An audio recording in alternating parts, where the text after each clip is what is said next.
How to make a parametric modular kitchen casework in Revit. Part 5, base unit 2 drawers. Duplicate base unit 1 door from our previous project.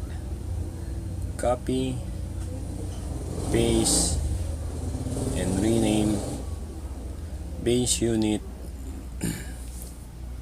2 drawers. Open the file.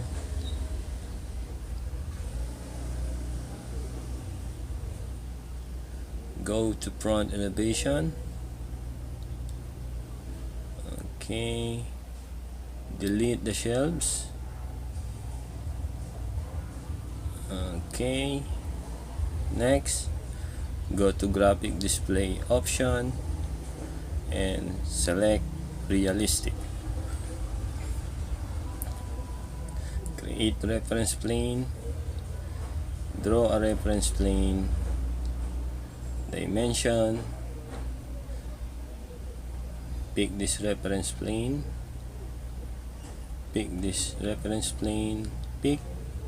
Select the dimension and create new parameter. Type drawer 1 height. Okay. Next, select the door. Unlock. Move the arrow. Then align. Select the reference plane. Select the bottom of the door and lock. Okay, next, create a reference plane. Draw a reference plane. Dimension. Okay, select the reference plane and change the dimension to 6 mm for the gap. Select the dimension and lock. Next, copy the door. Okay. Next, align. Select this center line. Select the center of the door. Lock. Select this reference plane. Select the bottom of the door. Lock.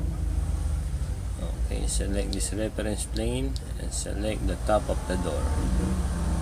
Okay, lock. Next, let's check the 3D. Okay. Now let's test the parameter. Okay, select the draw 1 height. Move the parameter. Let's move it close to door width. Okay, below door width. Okay, next, change the width value to 800. Apply. Okay, good. Let's go back to 600 and the depth, change it to 800. Okay, perfect. Back to 650 mm. Okay, next, let's delete this parameter, double shelves. We don't need this. Yes. Single shelf, delete. Yes. The door, delete. Okay.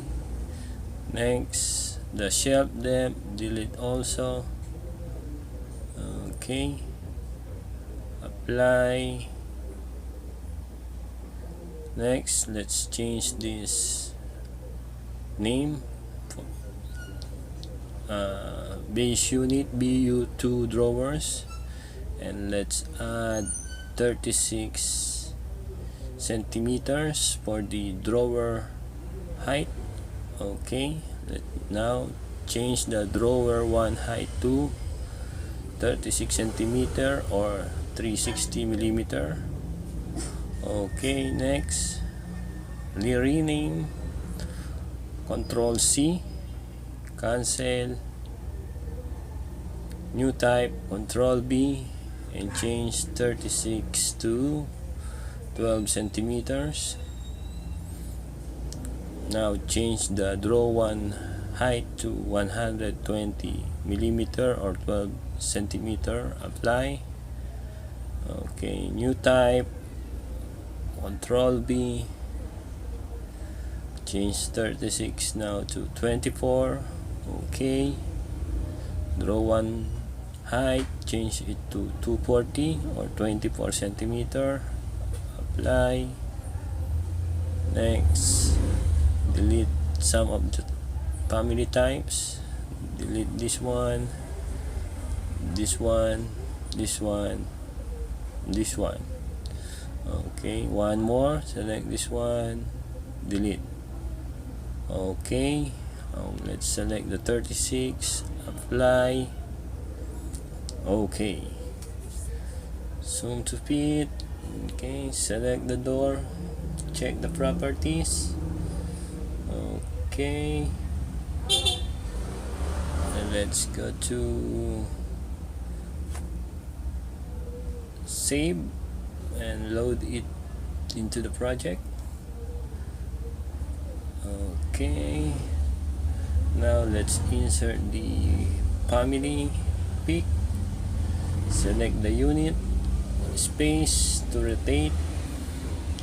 Okay, next select the unit, mirror, pick the face. Okay, go to properties, change it to 24. Okay, mirror, pick the face, properties, change it to 12 centimeter. Okay, good, done. Thank you.